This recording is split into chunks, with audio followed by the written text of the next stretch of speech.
Your Money with Michelle, only on Money FM 89.3. Can you become a CPF millionaire without making those top-ups? Can you just rely on, what your working life contributions have been in order to reach that goal of CPF millionaire? That's an interesting idea that the good folks at MoneyOwl floated on their digital platforms. And so I thought we'd invite them in to have a great conversation with Chuin Ting Weber, who is the CEO and Chief Investment Officer of MoneyOwl. How are you, Chuin Ting? Great. Thanks, Michelle, having me again. Yeah, it's been years. Fantastic to see you. So, interesting premise. I have to go there immediately. In today's market, can I be a CPF millionaire just based on my CPF contributions across maybe 5 decades of my work life? Yeah, I mean, we ran the numbers of interest just to see whether, how far this, what we call this safe compounding machine goes. And we were actually a little bit surprised ourselves that if you started working, say, at 25 or so as a BU IT grad or poly grad or university grad at different starting wages, you could indeed, just through working contributions, if you consistently contributed and consistently worked, reach this millionaire in your long-term assets. But we have to sort of caveat that this is stored in different places because, of course, this is between the ordinary housing account asset as and well. Yeah, housing asset. Okay. So if you think about it, CPF is really about building long-term assets. Yeah, so it's the form in which your million is stored. So by age 65 or earlier, depending on your growth rate of your wages, and we just use a median growth rate of 3.8%, also, and we found that, it is possible. It is possible. So you don't have to worry about all those technical top-ups, and you don't technically have to invest. And we're going to be talking about that, investing with your CPF-OAs as well. So CPF provides that risk-free, stable interest rate, 2.5% the OA, up to 6% in the SA and RA. So how do these compare when you think about pulling your funds out and or maybe not making those top-ups but investing in the market? Yeah, quite a bit of noise around investing and CPF. A lot because last year there was announced, right? I think we spoke on the phone about this, the CPF changes. We did. Yeah, yes. The special account closure. Actually, there were many other things that were much more important, like increasing contribution rates for No, but many people had holders relied on that as SA hack, you see. Yeah, They so were it was planning to use very quite popular, the idea that I have a risk-free savings account. But to be honest, the people who are very CPF cash rich, so I'm not talking about the millionaire in your house, but if you're a CPF cash rich person, CPF rich person, they're not. It's not. It was a small percentage who actually used this what they call CPF shielding at that time, and it's fundamentally is a loophole because it is a subsidized rate. What do you mean by subsidized rate? Subsidized means it's above market rate, because of the risk that you take. So I think from then on there was a lot of idea of how do you replicate, how do you get a higher interest rate or higher return for retirement. You're right. Yeah, most people were looking outside and saying, okay, where else can I get risk-free 4%? That's right. Yeah. Well, the risk-free rates have gone up, but they come down again recently again.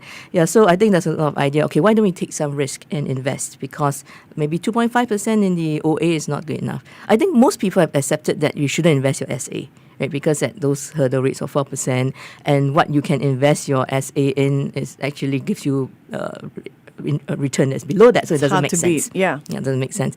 So we have always at MoneyOwl said don't invest your SA at all. Yeah. For OA, I think it's possible, but it's not for everyone. Yeah, we're going to get into that in a while. Before considering investments, what do you think individuals should look at when thinking about investing with their CPF-OA? I think the first one is really that to recognize that the OA has several uses, the most important of which is paying your house, right? So the CPF millionaire that has a lot of it in the house, good or bad, I think we can also talk about that. So if cash becomes precious, say you need to take a year out, you lose your job or something, do you have an emergency buffer in your OA for your mortgage? Right? So we say that maybe look at that. Do you have 6 to 12 months? Especially if you're a freelancer, for example, you might want to put more emergency buffer in your OA rather than invest it. Of course, you can't invest the first 20,000, right? But beyond that. Now, if you're having any short-term needs for your OA, like you are planning to buy a property, or some people, they say, I'm not going to settle down, and then 1 year later they actually meet somebody. So there is that liquidity need or potential liquidity need, or for your children's education, you could do that. So firstly, take care of these potential liquidity needs first. Have a buffer in your OA, then you can start thinking about it. Yeah. Now, then the second thing is we will recommend that you think about whether you can top up, or whether you should top up your SA or your RA, right, to the full retirement sum at least. Yep. Because that's one alternative use of excess OA funds that you really don't need. And here is where it's a good time to talk about this, because CPF is about retirement, and if you invest for retirement and in retirement, there are certain risks that you need to be aware of. It's really much more about just taking that getting that maximum rate. So overnight you saw that we had the S&P go down again, and now it's in what you call the correction territory. So they call it the Trump correction. And Bloomberg had this nice article saying that for baby boomers who are retiring now, they might actually be in a fix, because if you have to start withdrawing from your portfolio when the market is down, and let's say it stays down for a few years, we hope not, but let's say it does, you actually enter into what you call sequence of returns risk. When you draw down, and the beginning of your drawdown period, markets are down, you actually deplete your nest egg very much faster, right? So if you compare that with saying I just have this OA 2.5%, or getting a stable, safe retirement income floor from CPF Life payout, perhaps you might want to get at least your base level of income from a very stable lifelong income first before you take that risk. Yeah, we're all about making the CPF work for us. That's right. So, top up your SA to the maximum. At least full retirement sum. Full retirement sum, You can consider whether that is good for you. Yeah. So you can't go beyond that, right? Once you not below 55, but once you're above 55, now the enhanced retirement sum is 4 times basic retirement sum. So it's really the annuity is the great one. The annuity. If you take the annuity payout over the... So now we're talking CPF Life. CPF Life, right? So if you take the annuity payout and take it over the capital sum that is there just before the payout, the kind of yield, it's easily like 6%, right? So of course, the interest rates that helps you to get there are attractive as well. Yeah. So this is for the people who have retired. Yeah. Okay. And So that's the second consideration, right? I'm glad we don't have 401ks here. I think you give and take, because for one, U.S. financial planning is a little bit more complex, because it's a lot about tax, and how you do tax loss harvesting. And in Singapore, taxes are very simple, right? Basically, our financial planning is really about retirement, children's education. That's about it. Yeah.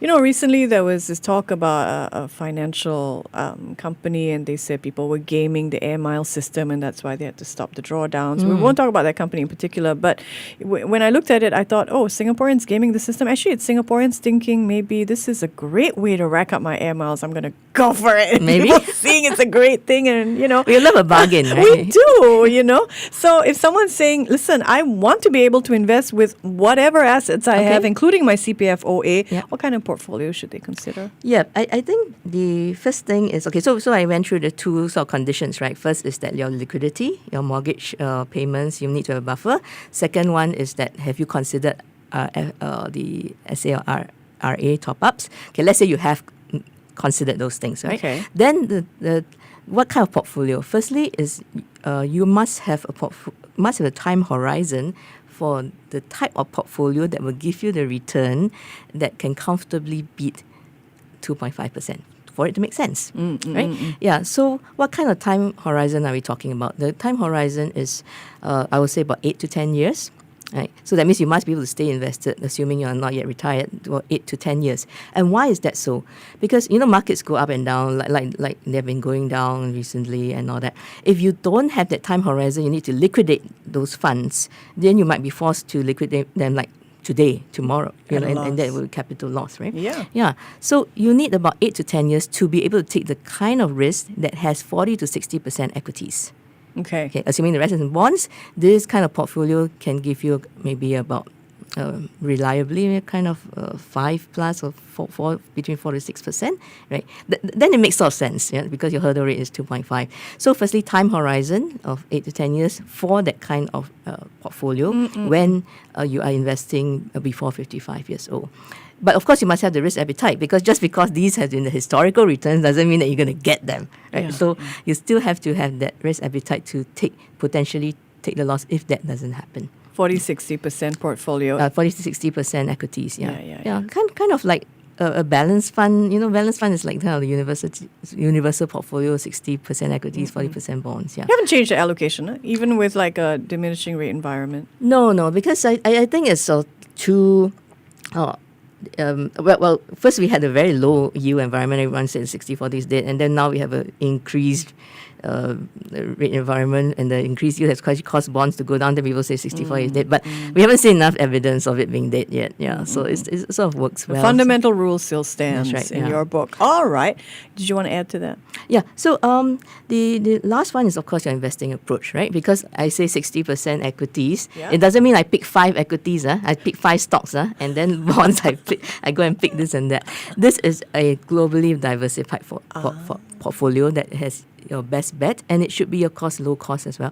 And your investing approach must be that you stay invested. You know, don't try to time the markets go in and out and all that. So if you have the right time horizon, you have the risk tolerance and the right investing approach, keeping low cost, diversified, and staying invested, then you can consider investing your or OA. Love that take on the 8 to 10 year time frame. I think it's important to be realistic there. So how should an individual maybe in their 30s approach CPF investing? Much longer runway.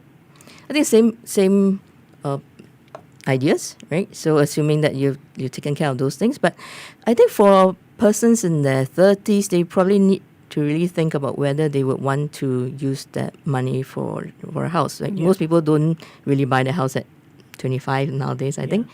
So I think people get married around 30 years old, 31. And what I have seen people do is that they do a combination of, say, topping up the SA and then investing, provided after they bought their house.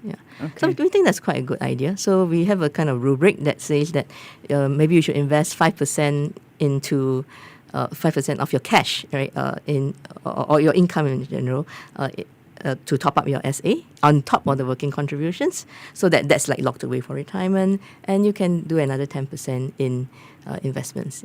Love that. For someone with a different time horizon, we were talking about this before the show started. Someone in his 50s, 5 years away from, making decisions with their CPF, how should they think about CPF investing? Yeah. So here is where I would recommend some caution, right? Because the main thing is that you need to sort of immunize your portfolio against those huge fluctuations. So at that point, when you transform it into, say, an annuity, that you have the value there, right? Assuming that this pot of money is for, say, topping up your CPF RA in future.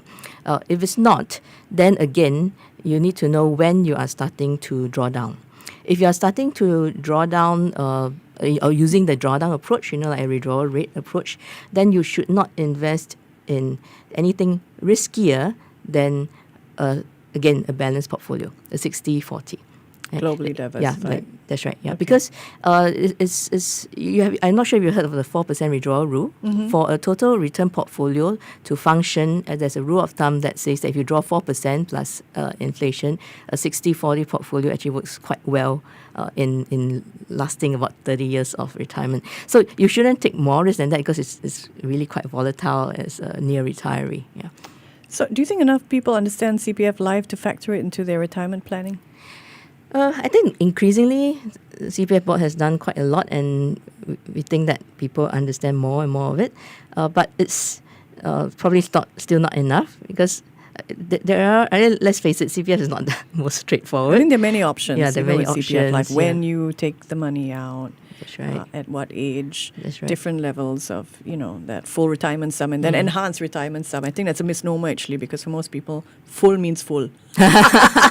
And yet that's a level above it. More than full. Interesting. I mean, we do quite a number of corporate programs, and sometimes we find that there are also very simple confusions like basic retirement sum means I must take basic plan, which is quite different, right? Yeah. So I think that what we need to learn about CPF is something that everyone should really take note of. And so at MoneyOwl, we encourage companies to help their employees learn about it. And we run quite a number of free talks and all that. So you go out to the corporations, Yeah. I mean, MoneyOwl. That's right, Trainers. And of course we put out a lot of content, and we have many webinars and all that.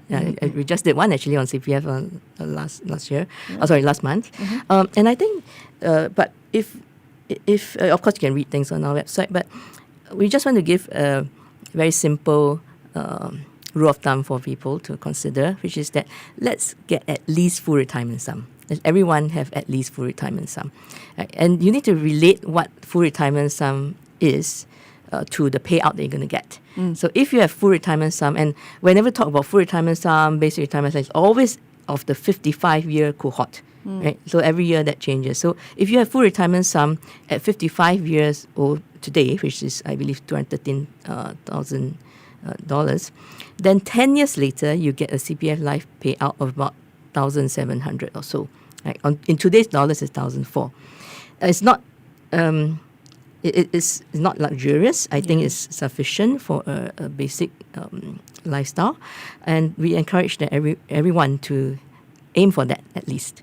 Yeah. So that's why, earlier when we were talking about CPF investing, said please consider at least taking care of that first. Right. Using the risk-free compounding machine in the SA especially, and before you think about taking the risk in the market To get to that full retirement sum. At least a full retirement sum. Yeah. You wrote a great post recently saying, I don't recommend that everybody invest with their CPF-OA, right? I thought that was a great post on LinkedIn. Really made me think. Do you, in your experience, are a lot of people trying to beat the OA rates by investing? Yes, or is this a niche? I think that I know many people who try to invest their OA. I do invest some of my OA. I think these are people who have a lot of excess OA, because they have paid off their house, or they are about to, their mortgage is very manageable. And that's great, it's great. Well done. So I think that the problem, though, is that I probably heard as many people say they've lost money. It's a high failure rate, isn't it? Yeah. So within the statistics show that the last 5 years, actually 45% actually don't beat the 2.5%. And so you wonder, what is it, right? So obviously, firstly, 5 years, even if you were in a low-cost, diversified portfolio, 5 years is probably too short, as we discussed. Right, yep. Yeah. So, or they could be in different instruments. Once you buy a stock, the global markets always recover and go up in the long run, but not individual stocks. So you can end up buying duds and you wait for a very, very long time. Right. Yeah. So I think that's the problem when you. So ultimately, you must know what you are doing with your OA when you invest it and what kind of risk you are taking. Unless, of course, you invest in gold. Then you're pretty happy today. Yeah, it goes. Yeah, today. The question is whether you'll be happy to. Whenever. I think that's always it's easier to buy. It's easier to buy than to sell what we call speculative assets. Assets that have no economic return. That's what.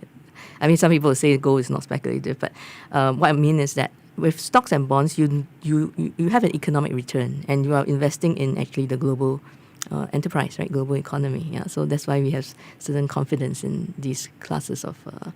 Assets. I had a guest on. He was an extreme budgeter. So he was talking about eating chicken rice for lunch and dinner for about 10 months when he was just starting out 10 years ago. Wow. And how much money he was able to save by doing that.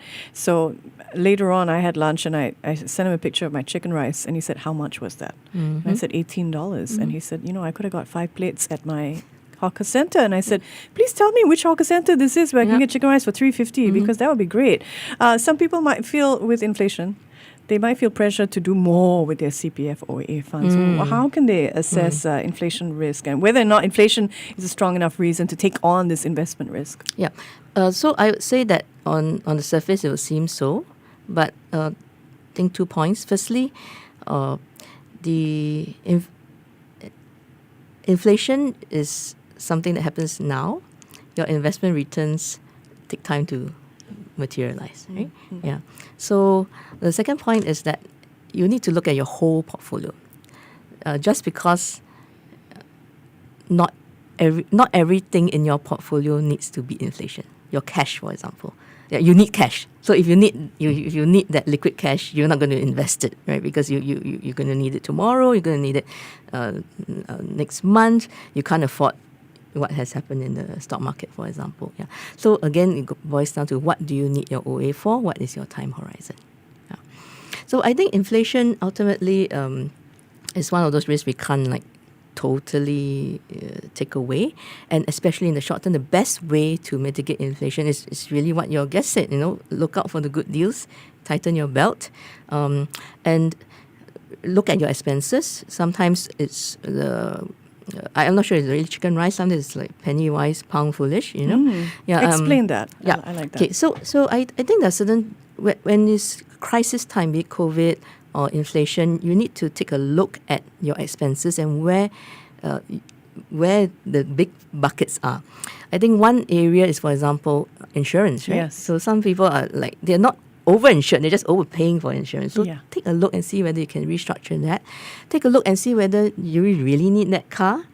Are you really you're using money to buy time when you take Grab, and those are the big ones, and increasingly eating out. We are in that kind of stage of societal development where food and eating out has become very expensive. Yes. So when I was studying in the UK, it was like, wow, nobody ate out. You have to cook yourself, and now if you're just doing this Deliveroo and Grab and all it that, adds up. Yeah, it really adds up. And I think nowadays there are quite a number of banking apps that help you to understand where your spending goes. And if you can adapt to public transport, and our public transport system is not bad, That's right? great. Public transport and healthy and cheap eating, and nowadays you got all kinds of ready to cook and all that.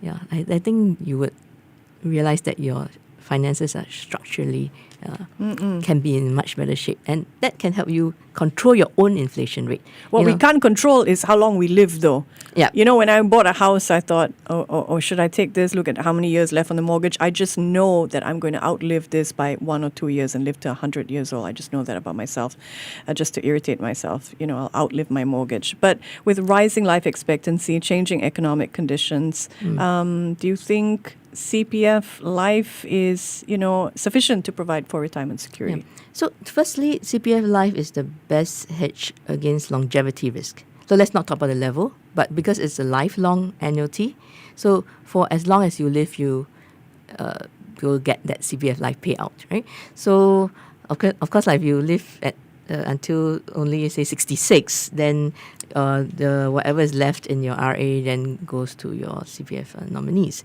But if you the whole cohort, I mean, this is risk pooling, right? In kind of a different way. It's there. The government says you have it for as long as you live, right? So that's good, with life expectancy. The other thing that we need to complement retirement income is really your medical insurance and also self-care insurance. Recently during the budget, Minister Ong Eng Kang announced that there'll be more subsidies for long-term care, in nursing homes, and CareShield Life will also be reviewed.